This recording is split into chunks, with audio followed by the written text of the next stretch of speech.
pussy be coward is how she described those who are like Elon Musk, who are, according to her, hoarding wealth during a global crisis. 5 words, expletive-laden, unfiltered, devastating. When Billie Eilish posted her Instagram story on November 13th, 2025, the internet didn't just notice, it erupted. The 23-year-old pop sensation had just called Elon Musk, the world's richest man, a fucking pathetic pussy bitch coward. No asterisks, no apologies, no hesitation. Within hours, the post had ricocheted across every social media platform, spawning thousands of memes, think pieces, and heated debates. Here was one of the most influential voices in music directly challenging the tech titan whose fortune approached an incomprehensible $1 trillion. The clash wasn't just between two celebrities, it was a collision between generations, values, and visions of what power and responsibility mean in modern America. But this wasn't a random outburst. Behind those 5 words lay a carefully constructed critique, a pattern of advocacy, and a cultural moment that revealed something profound about the widening chasm between those who have everything and those demanding they do something about it. The question is, when a pop star calls out a billionaire, who really has the power? But Elon Musk has blasted woke singer Billie Eilish. Now, last month, Billie Eilish, who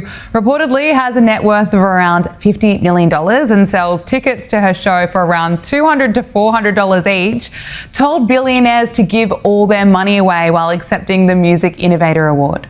Billie Eilish, Pirate Baird O'Connell, didn't follow the traditional path to superstardom. She recorded her breakthrough single Ocean Eyes in her bedroom at 14. By 19, she had swept the Grammy Awards' 4 main categories, the youngest artist ever to achieve that feat.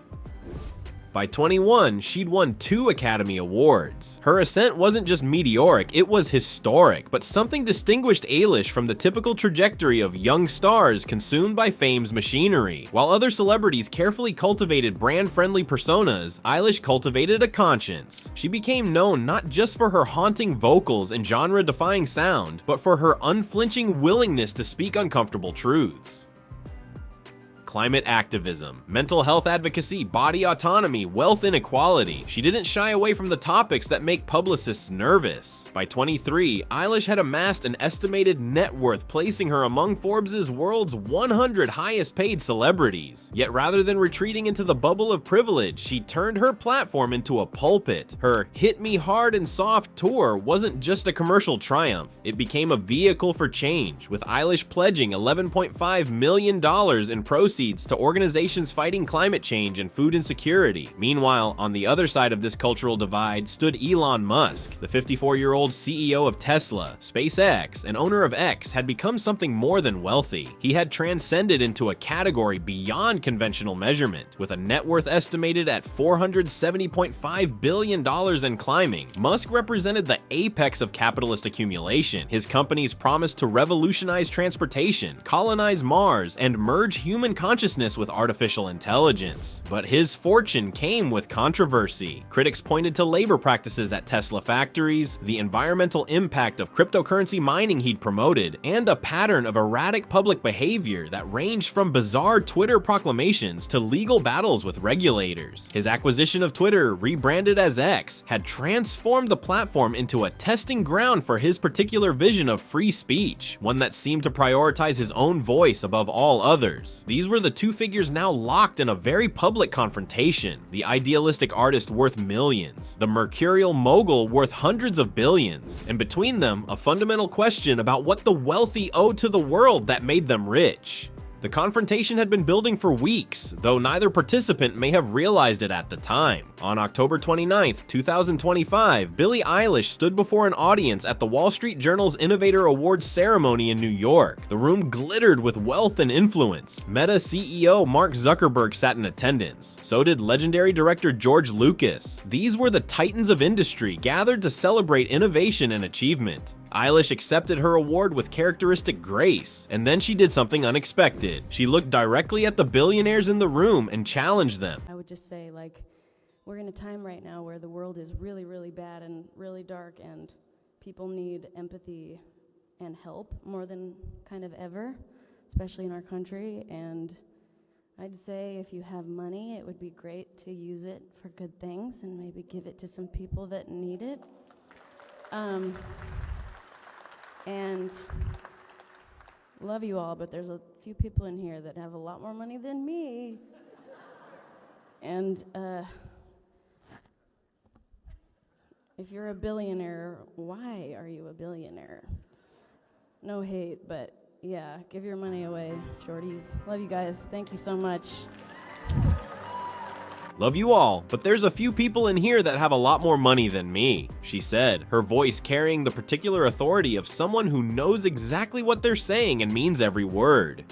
If you're a billionaire, why are you a billionaire? No hate, but yeah, give your money away, shorties. The words landed like a thrown gauntlet. She continued, speaking to a moment that felt increasingly urgent. We're in a time right now where the world is really, really bad and really dark, and people need empathy and help more than kind of ever, especially in our country. It wasn't an off-the-cuff remark. Eilish had just announced that massive $11.5 million donation from her tour. She was putting her money where her mouth was, demonstrating that wealth could be wielded as an instrument of change, rather than merely accumulated like a high score in some cosmic game. 2 weeks later, the news broke. Tesla shareholders had approved a compensation package for Elon Musk that could eventually be worth $1 trillion. Not million, not even billion, trillion. The figure was so staggering it seemed almost fictional, roughly equivalent to the GDP of Indonesia, the world's 16th largest economy. The package came with conditions. Musk would have to boost Tesla's market value from $1.4 trillion to $8.5 trillion. He'd need to sell 1 million humanoid robots, attract 10 million paid users to self-driving software. The targets were ambitious. Many analysts suggested borderline impossible, but the principle remained. Musk stood to become not just rich, but wealthy in a way that had never existed in human history. That's when the activist group My Voice, My Choice created a carousel of infographics for Instagram. The images were simple, stark, and devastating in their clarity. Each slide outlined what Musk could do with that trillion-dollar fortune. $40 billion per year through 2030 could end world hunger. $140 billion could provide universal access to safe drinking water. $2 billion annually could rescue 10,433 endangered species from extinction. $53 billion could rebuild Gaza and devastated parts of the West Bank. Billie Eilish saw the post, and she reposted it. Slide after slide, the graphics accumulated on her Instagram story, each one a meditation on the distance between what is and what could be. And then, after the final slide, she added her own commentary. 4 words really, since the first was just emphasis. Etc. Fucking pathetic pussy bitch coward. The internet ignited. Within hours, Eilish's post had become the most talked about celebrity moment of the week. Screenshots proliferated across Twitter, TikTok, Reddit, and every other social platform. The language was shocking, deliberately so. This wasn't carefully managed celebrity activism filtered through a publicity team. This was raw, furious, uncompromising. Fans erupted in support.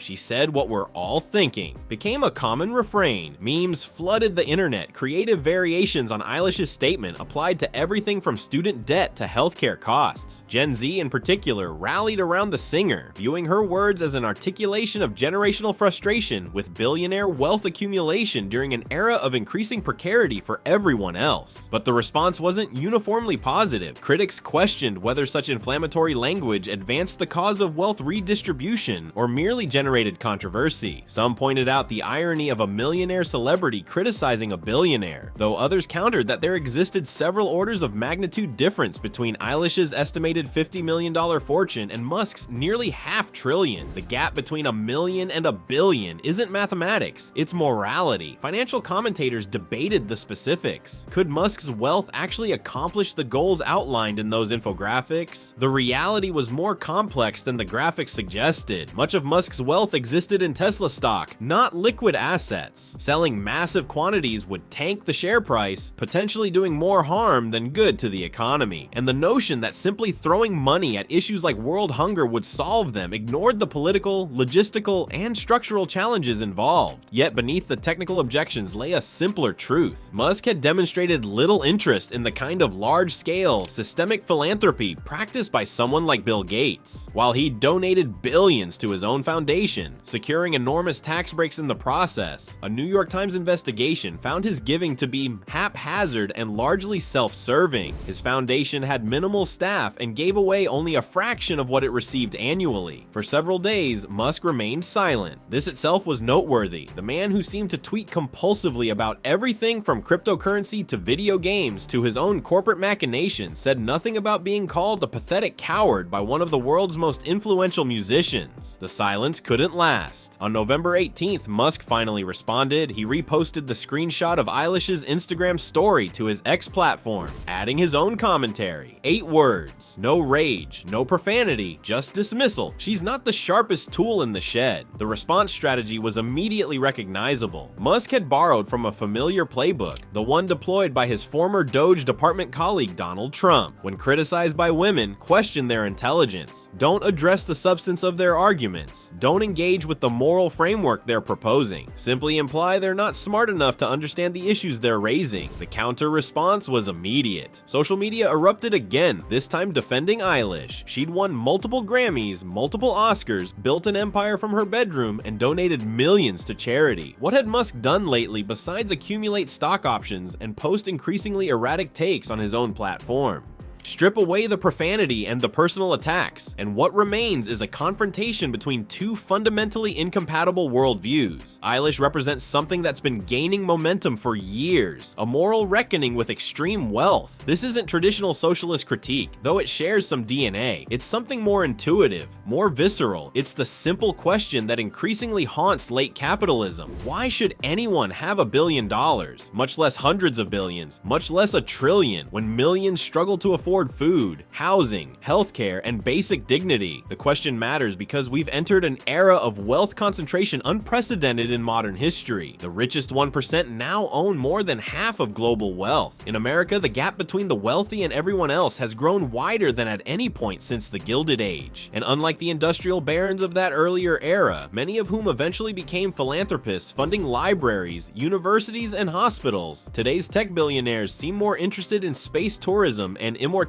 research than addressing earthly suffering. Eilish's critique, crude as it was in expression, articulated a growing cultural consensus. We've allowed wealth to concentrate to levels that are simply obscene, not just economically inefficient, not just politically destabilizing, obscene in the moral sense, a violation of basic human decency. Musk, meanwhile, embodies a different philosophy, the great man theory of history applied to capitalism. His defenders argue that his wealth isn't hoarded, it's invested in companies pushing humanity forward. Tesla accelerated the electric vehicle revolution. SpaceX made space travel reusable and affordable. Neuralink could help paralyzed people walk again. The money isn't sitting in a vault. It's working, innovating, transforming. But this defense ignores several uncomfortable realities. First, Musk's companies have benefited enormously from government subsidies, billions in tax breaks, contracts, and credits funded by ordinary taxpayers. Second, the innovations attributed to Musk are actually the work of thousands of engineers, designers, and workers, many of whom labor under conditions that generated repeated OSHA violations. Third, the choice between funding Mars colonization and ending terrestrial hunger isn't a natural law. It's a decision about priorities, one that Musk gets to make simply because he controls resources equivalent to the GDP of medium-sized nations. The exchange also reveals the limits of both celebrities and billionaires. Eilish's angry Instagram story generated headlines, memes, and conversation, but it won't redistribute a single dollar. Social media outrage is cathartic, perhaps even culturally significant, but it's not structural change. Meanwhile, Musk's dismissive response demonstrates that having the world's largest fortune doesn't grant wisdom, maturity, or perspective. Wealth might buy many things, but it can't purchase the ability to respond thoughtfully to legitimate criticism. What we're witnessing is larger than two individuals. It's a cultural moment where the contradictions of late capitalism have become too glaring to ignore, where the existence of trillionaires and homeless encampments in the same cities generates cognitive dissonance that demands resolution, where a generation that came of age during the financial crisis, student debt explosion, and climate emergency increasingly views billionaire wealth not as aspiration but as crime scene.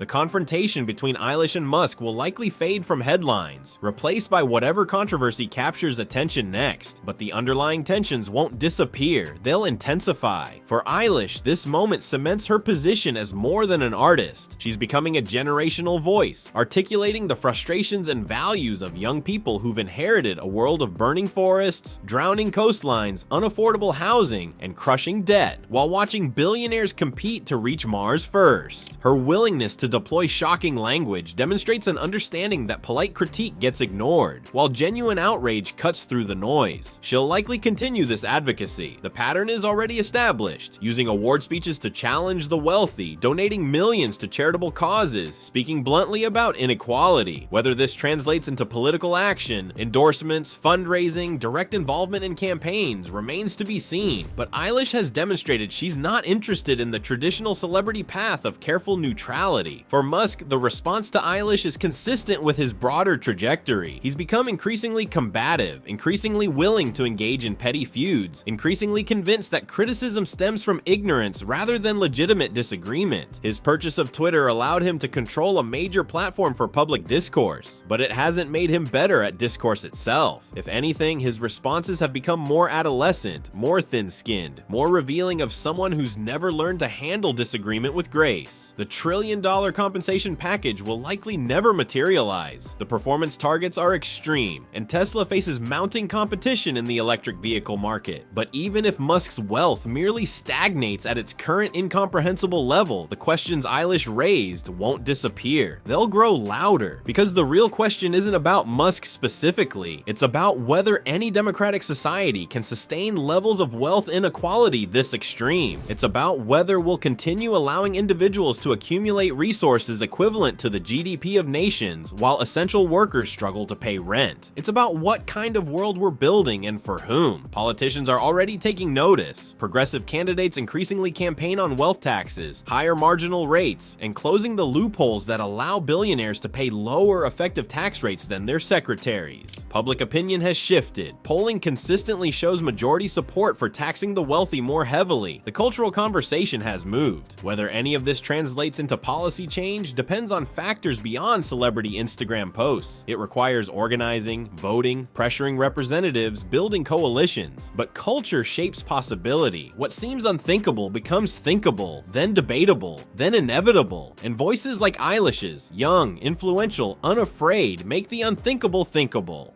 In the end, this confrontation matters less for what was said than for what it represents. A young woman at the peak of her creative powers looked at a man at the peak of capitalist accumulation and called him a coward, not for what he'd done, but for what he'd failed to do, for choosing Mars over Earth, stock prices over starving children, accumulation over compassion. The words were harsh, perhaps too harsh for some tastes, but they crystallized a moral intuition that's been building for years, that something has gone profoundly wrong with how we organize our economy, distribute our resources, and value human life. Musk's dismissive response, questioning Eilish's intelligence rather than engaging her argument, revealed more than he likely intended. It showed the distance that wealth creates from reality, the bubble that insulates billionaires from having to seriously consider whether their accumulation serves any purpose beyond ego. The clash between Eilish and Musk is really a clash between two futures, one where the wealthy are celebrated for innovation regardless of its human cost,